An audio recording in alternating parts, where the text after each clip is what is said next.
Viewers, I am sorry, बहुत सारी मुझे जगहें चेंज करनी पड़ती हैं बाज़-औक़ात, और बहुत सारे और भी लोग अक्सर जिक्र कर रहे होते हैं कि जी लाइटिंग बेहतर नहीं है, कभी आवाज़ का कोई इशू होता है, तो बहुत सारे मसले मसाइल के साथ भी मैं वीलॉग करती जा रही हूँ। बुनियादी वजह यह है कि मैं चाहती हूँ कि आप लोगों से एक कनेक्शन जो बना है इसको जारी और सारी रखा जाए, और जो टेक्निकल मसाइल हैं वो उसमें हायल ना हो। दूसरी जो वजह है बड़ी इंपॉर्टेंट, जिसके लिए मैं बार बार आपसे जिक्र भी करती हूँ कि प्लीज़ चैनल को सब्सक्राइब भी करें और इसके बारे में दूसरे लोगों को भी बताएं। उसकी वजह ये कि मैं पर्सनली ये फील करती हूँ कि ये बड़ा ही एक डार्क किस्म का पीरियड है पाकिस्तान की हिस्ट्री में, कि जहाँ पर इतना ज़्यादा एक खौफ भी है, एक आइन शिकनी भी हो रही है, सब कुछ है, फस्तायत उरूज पर है, लेकिन ऐसे माहौल में बात करने के लिए आवाज़ें बड़ी कम रह गई हैं। बहुत कम लोग आवाज़ उठा पा रहे हैं। वो क्यों नहीं उठा पा रहे हैं, क्या वजूहात हैं, वो हर किसी की अपनी वजूहात हो सकती है, लेकिन the fact of the matter is कि बहुत कम आवाज़ें हैं, और जो हैं उनका जिंदा रहना, उनका तसलसल में बात करना बड़ा ज़रूरी है। तो इसलिए भी मेरी आपसे रिक्वेस्ट है कि इस चैनल को फ्लरिश करें, इसको थोड़ा सा आगे पहुंचाएं ताकि ज़्यादा लोगों तक बात पहुंच सके, वरना सांस लेना मुहाल हो जाएगा अगर घुटन का ये माहौल इसी तरह से बरकरार रहा। क्योंकि इस वक्त जो दो तीन अहम मामलात हैं जिन पर आज मुझे वीलॉग में बात भी कर रही है, जैसे कि एक तो परवेज इलाही साहब को 2 मुकदमात में बरी किया गया, पहले लाहौर की अदालत ने, आज गुजरावाला की अदालत ने भी बरी कर दिया, लेकिन उसके बाद एक और मुकदमे में उन्हें तीसरी अदालत में पेश किया जाएगा। तीसरी बार उनकी गिरफ्तारी कर ली गई है फाइनली, और ये भी एंटी करप्शन ने ही की है। तो मतलब मैं ये अजीब तमाशा चल रहा है, एक म्यूजिकल चेयर, मतलब वो वाला काम शुरू हो गया चौधरी परवेज इलाही साहब के साथ कि आओ बच्चों सैर कराएं तुमको पाकिस्तान की, तो पूरे पाकिस्तान में उन्हें घुमाया जाएगा। उनके ऊपर मुकदमा क्या है, उनके ऊपर इल्जाम क्या है? उनके ऊपर मसला सिर्फ ये है कि वो प्रेस कॉन्फ्रेंस नहीं कर रहे। अगर आज वो प्रेस कॉन्फ्रेंस कर दें तो सारे मसले खत्म हो जाएंगे, और ये बात मुझे भी मालूम है, आपको भी मालूम है, और टीवी पर बैठे तमाम लोगों को मालूम है, सियासतदानों को भी मालूम है। इसके बावजूद भी मतलब मैं हैरान होती हूँ आजकल अपना टीवी देख के कि किस तरह की एक जुबानबंदी है, और उस पर सब कितनी मजे से खामोश बैठे हुए हैं, किसी को कोई उससे प्रॉब्लम नहीं हो रही कि ये किस किस्म की पाबंदियां लगाई गई हैं और इसके ऊपर कोई हम आवाज ही उठा लें। ऐसे दुबक कर बैठे हुए सब, मतलब बजाय इसके कि इस वक्त इस पर एक बाकायदा प्रोग्राम्स हो रहे होते हैं कि क्या तमाशा है भाई, क्या तमाशा है कि आप इधर इसको पकड़ रहे हैं, उधर उसको पकड़ रहे हैं, ता वक्त है कि वो प्रेस कॉन्फ्रेंस ना कर दे, और इतना ऑब्वियस तरीके से ये सब कुछ हो रहा है, और फिर भी कोई आवाज नहीं उठा रहा, कोई इस पे बात ही नहीं कर रहा होता। ये है सूरत हाल। तो मैं तो बहुत घुटन महसूस करती हूँ, और लिटरली मतलब मैं सोचती हूँ कि यार ये वो कभी सुना करते थे कि सबसे मुश्किल काम एक दफ़ा होता है कि आप अपनी हया उतार दें, अपनी हया ख़त्म कर दें, और उसके बाद जब आप एक दफ़ा ऐसा कर लेते हैं तो फिर उसके बाद आपके लिए कोई मुश्किल नहीं रहता है कुछ भी करना। यही सूरत हाल इस वक्त नज़र आ रही है कि यानी आप एक दफ़ा आइन और कानून या कोई इंसानी हुकूक या किसी भी चीज़ के हवाले से वो जो कोई झिझक होती थी कि भाई यार कानूनी तौर पर यहाँ सब लोग देखने वाले, क्या दुनिया क्या कहेगी कि ये क्या तमाशा हो रहा है, वो जब एक दफ़ा आप इस बात के ऊपर अपने जहन को तैयार कर लें कि भाई सारी दुनिया जाए जहन्नुम में, हमने तो वही करना है जो हमें सही लग रहा है, तो एक दफा आप ये चीज के लिए तैयार हो जाए, उसके बाद आपके लिए कोई भी मरहला अबूर करने में कोई मुश्किल नहीं रहती है, किसी भी हद तक जाने में आपके लिए कोई मसला नहीं रहता है। वो सूरत हाल इस वक्त जो है वो पाकिस्तान में हमें नजर आ रही है कि आप कुछ भी कर लें, किसी को कोई बॉदर ही नहीं कोई कर रहा कि ये तमाशा क्या लगा हुआ है। और ज्यादा से ज्यादा अगर कोई इस पर सवाल हो भी तो जवाब क्या आता है सीनियर तज्जियाकारों का, ये तो पहली दफा थोड़ी हुआ है, ये तो पहले भी होता रहा है, ये तो पहले भी हम यही देखते रहे हैं। भाई अगर पहले होता रहा है तो क्या अब ये होता ही रहना चाहिए? ये कौन सी लॉजिक है, ये कौन सी दलील है, ये कौन सी मंतक है? कोई मुझे आके समझा दे कि ये जवाब के जनाब ये तो हम पहली दफा नहीं देख रहे, पहले भी होता रहा है। वैसे तो मुझे इस बात से भी इख्तिलाफ है, मैंने तो नहीं अपनी 15-16 साल की सहाफत में ही देखा कि कोई 6-6 दफा गिरफ्तार हो रहा है, और वो भी उसी दिन उधर बाहर नहीं निकलता वो अदालत से और वो गिरफ्तार हो रहा है। मैंने तो नहीं देखा, पता नहीं इन तज्जियाकारों ने कहा ये सब तमाशा देखा है। ये जरूर देखा है कि कोई एक मुकदमे में फंसा हुआ है तो चलो भाई उसी में उसको काफी टाइम लग गया, लेकिन ये तो हमने नहीं देखा कि वो आज पकड़ा जाए वो कल रिहा हो, वो फिर पकड़ा जाए वो अगले दिन फिर रिहा हो, फिर वो पकड़ा जाए, और ये एक म्यूजिकल चेयर आप बनाकर तमाशा बना दें आइन और कानून का, और ये कहें कि जनाब फिर इससे एक ही दफा ये काम कर लें कि जज साहिबान ही कम अज कम मैनेज कर लें ताकि वो रिहाई ना करें, कम से कम कुछ तो थोड़ा वो पर्दा रह जाए कि कोई बंदा बात करते हुए सोच ले कि शायद कोई असली जुर्म ही होगा भाई जिसकी वजह से जज ने जो है वो रिहा नहीं किया। इस तरीके से जो हो रहा है उससे तो पता चल रहा होता है कि झूठे मुकदमे बना के और इस तरह से कर रहे हैं। जब राना सनाउल्लाह पे झूठा मुकदमा बना था तो बड़ा सफ़े मातम बिछ गई थी, सारे बैंड डाल के बैठ गए थे, सबने कपड़े फाड़ लिए थे और सारों को तकलीफ इतनी हो रही थी कि जैसे घर का कोई बंदा पकड़ा गया है। और आज हर बंदे पे झूठे मुकदमे बन रहे हैं तो किसी को कोई प्रॉब्लम नहीं हो रही है। झूठे में इसलिए कह रही हूँ अदालत ने बरी किया है भाई, कौन सा अदालत उसको रिटेन कर रही है। और सिर्फ परवेज इलाही साहब के मामले में ऐसा नहीं हुआ है, ये डॉक्टर यास्मीन राशिद साहिबा के मामले में भी यही हुआ है। वो कल उन्हें यानी हम देख रहे थे, कल भी ये खबरें आ रही थी, उनकी तशवीशनाक हालत भी थी, उनको प्रॉब्लम्स भी हैं, वो कैंसर सर्वाइवर भी हैं, उनकी एज भी है, फिर भी उनको 9 मई के वाकयात में मुलविस करार देकर उनको पकड़ा हुआ था, बंद किया हुआ था। आज उन्हें डिस्चार्ज ही कर दिया गया और उसके ऊपर कुछ सीनियर सहाफ़ी जो हैं वो भी परेशान बैठे हैं सर पकड़ के कि क्यों उन्हें रिहा कर दिया गया। ये हालत है। और क्या उनके खिलाफ भाई एविडेंस था, क्या एविडेंस था उनके खिलाफ? ये कि जी वो कोई एक कॉल ट्रेस हुई है जिसमें वो ये बात कर रही हैं कि किसी के साथ कि चलो भाई अच्छा अब जो लाहौर में तो हो गया है, अब लिबर्टी जाके अगर धरना करना है तो वहां जाके बैठना, तो इसमें कौन सी ऐसी बात है?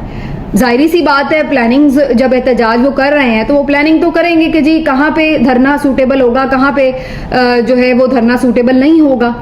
और जहां तक उनका उकसाने का ताल्लुक है तो वो तो जो उनकी वीडियोस ऑन रिकॉर्ड सबने देखी हैं कि वो मना कर रही हैं कि भाई अंदर ना जाएं कोर कमांडर हाउस के। हाँ, ये प्लान जरूर हो सकता है कि भाई कोर कमांडर हाउस के बाहर जाके एहतजाज करना है, लेकिन ये तो मैंने उनकी तो ऐसी कोई वीडियो या ऑडियो नहीं सुनी जिसमें वो ये कह रही हो कि जी हमने आग लगानी है, या वो बाकी लोगों को कह रही हो कि जी आग लगा दो जाके। तो ये एक बिल्कुल, और उसके ऊपर फिर भी उन्हें तकलीफ हो रही है कि जी उन्हें क्यों रिहा कर दिया गया, उन्हें पकड़ा क्यों नहीं गया, ये वाली सिचुएशन है। बहरहाल ये पीटीआई के लिए अच्छी खबर, डॉक्टर यास्मीन राशिद साहिबा जो कि मैं हमेशा कहती हूँ एक आयरन लेडी है और जिस तरह से वो डिटर्मिन्ड हैं, खड़ी होती हैं, बहुत कम खवातीन ऐसे खड़े होती हैं, और उन्होंने शो की है करेज, और उसके बाद हमने देखा है कि वो उसके बाद आज अदालत से उनको रिहा कर दिया गया। लेकिन मैं नहीं समझती कि ये कोई बड़ी लंबी रिहाई है, कोई ना कोई और मुकदमा पकड़ के उन्हें फिर पकड़ने की कोशिश करेंगे, क्योंकि जो ट्रेंड नजर आ रहा है वो तो यही नजर आ रहा है। चाहे वो कोई भी पीटीआई का रहनुमा हो, जब तक वो प्रेस कॉन्फ्रेंस नहीं करेगा, उसका इल्जाम उस पर ये है, उसका कसूर ये है कि वो प्रेस कॉन्फ्रेंस क्यों नहीं कर रहा। जब वो प्रेस कॉन्फ्रेंस करेगा, पीटीआई छोड़ने का ऐलान करेगा, इमरान खान को छोड़ने का ऐलान करेगा, तो वो काबिल कबूल हो जाएगा, उसके गुनाह धुल जाएंगे, वो ड्राई क्लीन होकर, साफ सुथरा होकर, बिल्कुल काबिल कबूल होकर अच्छा बच्चा बन के उसको गोद में उठा लिया जाएगा। ये है सारा जो इस वक्त का मंजरनामा है, और इस पे किसी को कोई प्रॉब्लम नहीं है। रावी अमन ही अमन और चैन ही चैन लिख रहा है, वो कह रहा है कि ठीक है ये तो पहले भी होता है, कोई बात नहीं, होता रहेगा, क्योंकि हम मुर्दा परस्त कौम है, क्योंकि हम नुकसान उठाने के बाद मातम करने वाली कौम है, क्योंकि हम में इतनी ताकत नहीं है कि हम उठ के बाद उस वक्त करें जब जुल्म हो रहा हो, क्योंकि हम तो तब ही लकीर पीटेंगे जब सांप गुजर चुका होगा, क्योंकि हम उसी वक्त चीखेंगे कि जब हमारे अपने घर में आग लगेगी, हमारे साथ नाइंसाफी होगी। उसके अलावा तो हमें कोई प्रॉब्लम नहीं है कि किसी के साथ कुछ भी हो रहा हो, हम तो उसे यही कहेंगे ये तो पहले भी होता है, वेरी गुड, क्लैपिंग, आइंदा भी होना चाहिए, ये तो यही तसलसल। और आज ये सियासी जमातें जो एक पार्टी को तोड़कर खुश हो रही हैं, और ये पार्टी बनी भी इसी तरह थी, मुझे इसमें कोई दो राय नहीं। अक्सर लोग कहते हैं जी ये तो बनी भी ऐसी थी, जो लेके आए वो लेके भी जा रहे हैं, भाई बिल्कुल ठीक है, लेकिन क्या वो इस तरह लाए गए थे? इस तरह उनके ऊपर प्रेशर था, इस तरह से बंद करके गिरफ्तारियां करके क्या उन्हें लाया गया था? या उस वक्त सिचुएशंस और थी जहां लोगों को फायदा लगता था कि भाई अब इधर की हवा है, वो तो लोग आ जाते थे, उन्हें कहा जाता था वो आ जाते थे? या फिर इस तरीके से हो रहा था जैसे अब हम देख रहे हैं कि 6-6 दफा गिरफ्तारियां होती हैं, फिर कोई छोड़ रहा है यहाँ आ रहा है। तो ये बात ठीक है कि लाए जाते रहे हैं, ओके फाइन, लेकिन क्या वो अपनी मर्जी के खिलाफ लाए जाते रहे हैं? अगर लाए जाते रहे हैं तो उन्होंने ऐसा उस वक्त क्यों नहीं किया? कर लेते, वो आवाज उठा लेते कि भाई हमें मर्जी के खिलाफ शामिल कराया जा रहा है। तो अब ये जो चीजें हैं उसको कहीं ना कहीं तो रोकना है या नहीं, लेकिन ये नहीं रुकेंगी, ये पर्सनली मैं समझती हूँ बिल्कुल नहीं रुकेंगी। आज ये सियासी जमातें जो बड़ी खुश हो रही हैं, बगले बजा रही हैं कि जी बड़ा आपने एक हाथी गिराकर बड़ा कोई मिलजुल के हाथी गिरा लिया है, तो बड़ा कोई कारनामा कर लिया है, या आपने बेसिकली जमहूरियत को कमजोर किया, या आप सियासी जमातें कमजोर हो रही हैं। इनको अक्ल के अंधों को ये बात नजर नहीं आ रही कि ये खुद हमेशा इन्हीं चीजों से गुजरती रही हैं। बार बार गुजरी हैं, लेकिन सबक हासिल करने के बजाय फिर उसी रास्ते पे चल पड़ती हैं। आज उसको तोड़ रही हैं, खुश हो रही हैं, बड़ी बगलें बजा रही हैं कि जी हमने बड़ा कमजोर कर लिया। कमजोर हुई है नहीं, ये तो एक अलग कहानी है, इस पर तो फिर बात करेंगे कभी। लेकिन मान लिया कमजोर भी हो रहे, तोड़ लिया आपने जी, बहुत अच्छा काम कर लिया आपने। लेकिन सवाल ये पैदा होता है कि आपने सिर्फ क्या एक सियासी जमात को तोड़ा है, आपने बुनियादी तौर पर अपने आप को खत्म कर रहा है। आप लोग सियासी जमातें अपनी स्पेस खुद खत्म कर रही हैं, जमहूरियत को आप अपने अंदर खत्म कर रही हैं। ये हो रहा है। ये आपको ये नहीं पता कि जो आज आप लोग कर रहे हैं ये क्या आप लोग अपने साथ कर रहे हैं, जमहूरियत के साथ आप लोग क्या कर रहे हैं। ये है सारी बात। लेकिन इन लोगों को समझ नहीं आएगी। ये बात बिल्कुल अपनी जगह कायम है। बल्कि मैं तो ये हैरान हो रही थी कि कल जो पीटीआई की खवातीन है उनके बारे में बड़ी मीडिया में बात हुई, बड़े लोगों ने तारीफें की, वीलॉग्स भी हुए, कुछ लोगों ने प्रोग्राम्स में भी बात की कि जनाब वो डटी हुई हैं, 22-22 दिन से जेलों में पड़ी हुई हैं, फिर भी छोड़ने के लिए रजामंद नहीं बल्कि हौसले में नजर आ रही हैं। तो ये बस सुनना था कि भाई उनको तो तकलीफ हो गई, जो तकलीफ पहुंचाना चाहते हैं इनको, उनका ये इतनी आराम से बैठी हुई है कि ये अभी तक टूटी ही नहीं है। चलो भाई इनके ऊपर भी यलकार कर दो। और कल रात उन लोगों को फिर से जलील किया गया, उठा के सोते हुए बिल्कुल, यानी और टाइमिंग्स में उनकी तलाशियां अजीबोगरीब तरीके से ली गई हैं, उनको मिलने नहीं दिया गया फैमिलीज के साथ। इस किस्म की हरकतें उनके साथ शुरू कर दी।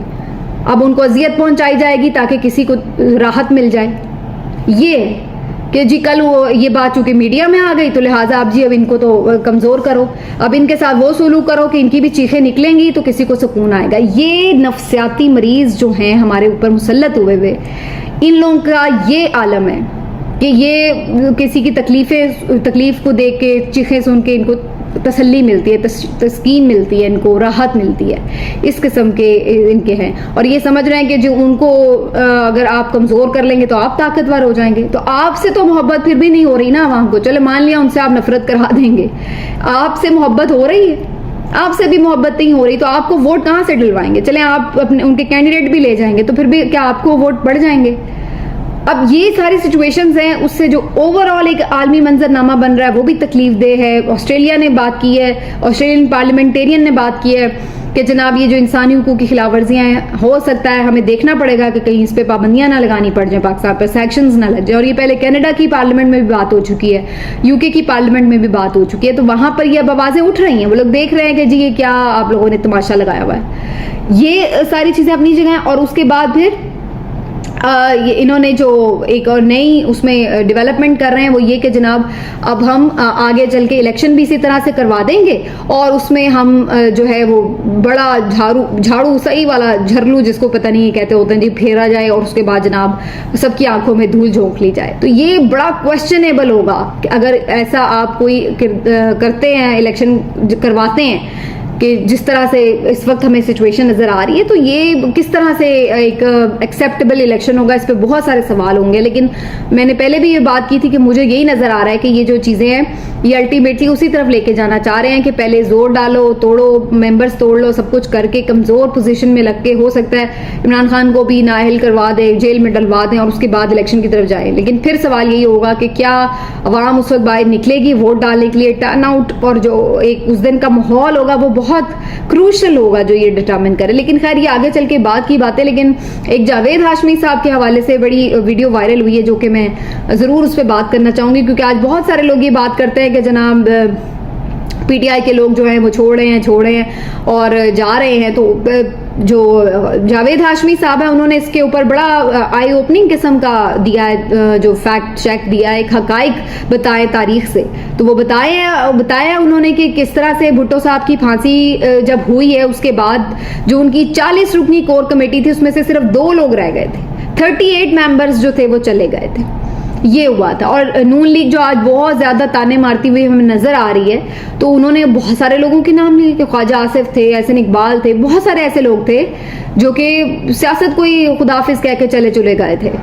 जब मुशर्रफ साहब का दौर था। तो ये भी चीज़ें उन्होंने एक्सप्लेन की हैं। तो आज ये लोग ना सिर्फ ये कि उसी तरह दूसरे लोगों को मजबूर करने में मुलविस हैं, बल्कि उसके ऊपर ताने देने में भी मुलविस हैं। यानी अपना गिरबान नहीं झांक रहे हैं, लेकिन उनको ताने देने में मुलविस है कि जनाब आप लोग जो हैं वो कमज़ोर निकल रहे हैं, आप लोगों के रोने आ गए हैं, आप लोगों को ये हो गया, आप लोगों को वो हो गया। तो ये इस वक्त जो इनका किरदार है वो बड़ा तारीख का एक स्याह किरदार है जो मुझे नज़र आ रहा है। मैं नहीं मानती कि पीटीआई ने बहुत कोई अच्छा अपना रखा था ऑपोजिशन के साथ रवैया, ये बात ठीक है, लेकिन ये जो एक एक्सपीरियंस अपने आप को लोग कहते हैं और उसके बाद कितनी दफ़ा इन्हें ठुड्डे पड़े हुए हैं, उसके बाद कितनी दफ़ा ये डसे हुए हैं, उसके बाद भी ये लोग वही गलतियां, वही इनका निज़ाम, वही इनका तरीक़ाकार, वही इनका ट्रैक और वही इनकी सियासत, एक इंच भी उसमें बेहतरी आने के बजाय उल्टा मुझे पस्ती नज़र आ रही है, पीछे की तरफ गए हैं।